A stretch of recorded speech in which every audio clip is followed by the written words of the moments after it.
Porque normalmente as pessoas estão acostumadas a olhar para uma superfície e a profundidade as pessoas têm medo.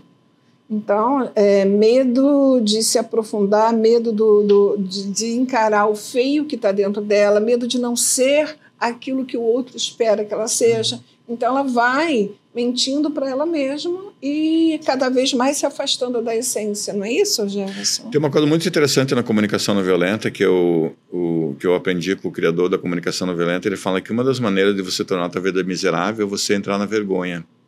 Pois é.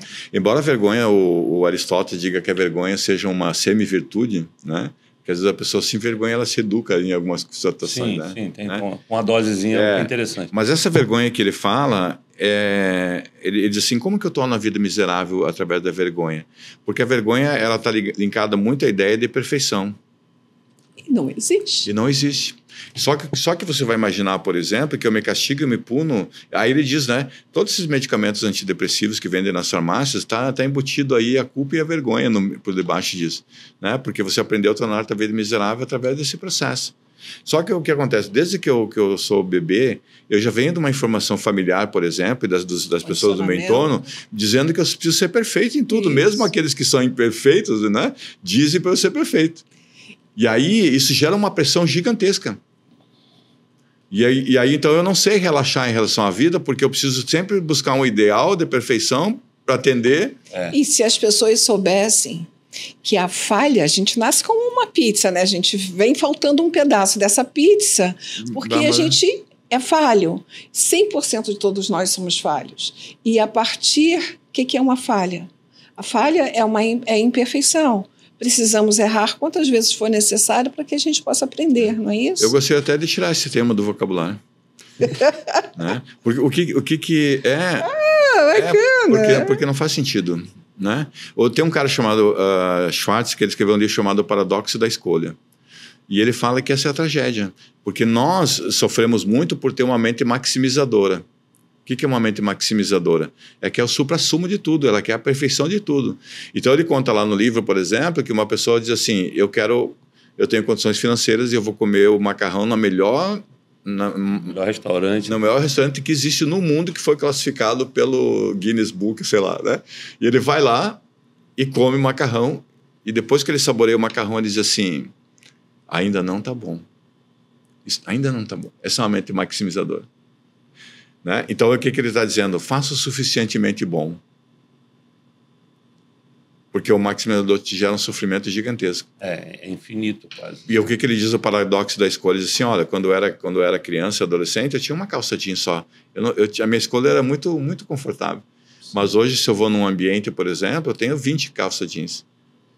E aí eu gero porque eu não sei escolher, não sei decidir, e eu fico preso nessa dimensão gigante de coisas que tem por aí. Por isso que, quando eu cozinho, eu acho a minha comida a melhor do mundo. Então. Mas você sabe que isso que você está falando, me vieram algumas coisas aqui uma eu trabalho, toda a minha base é comercial e tal, e uma das coisas que eu sempre trabalhei muito com times e tal, vou dar um exemplo só porque sempre foi interessante, é vendedor que entrega 2, 3 propostas. Uhum. E eu sempre reclamei, eles não, mas por quê? Porque eu falei assim, ninguém gosta de ter escolha. Ele está olhando para você porque ele espera que você dê o caminho. Você já foi em médico, que se o médico fala assim, você pode ter isso ou você pode ter aquilo, você sai dali e vai em outro. Né? Sim. Mas e se não for a resposta certa? Não importa, né? É uma resposta. Né? Então. Ontem eu estava numa mesa com 2 amigos, foi aniversário, os 2 são da área de saúde, e a gente estava falando sobre digital, né? Essa coisa do digital e tal.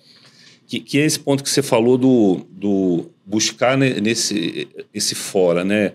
Eu vejo muito, cria-se uns mundos ali que a gente fica querendo ser, essa entrega de ser melhor é algo que você nunca vai saber como é ser, porque o que é ser melhor para você não é o que ser melhor para mim, então é inatingível. Mas o legal é o efeito. Aí eles estavam falando sobre conseguir aumentar, e aí os 2 chegaram no assunto que foi, mas eu conheço uma pessoa que fez, que tal, com não sei quantos mil seguidores, que tá não sei o quê e tal.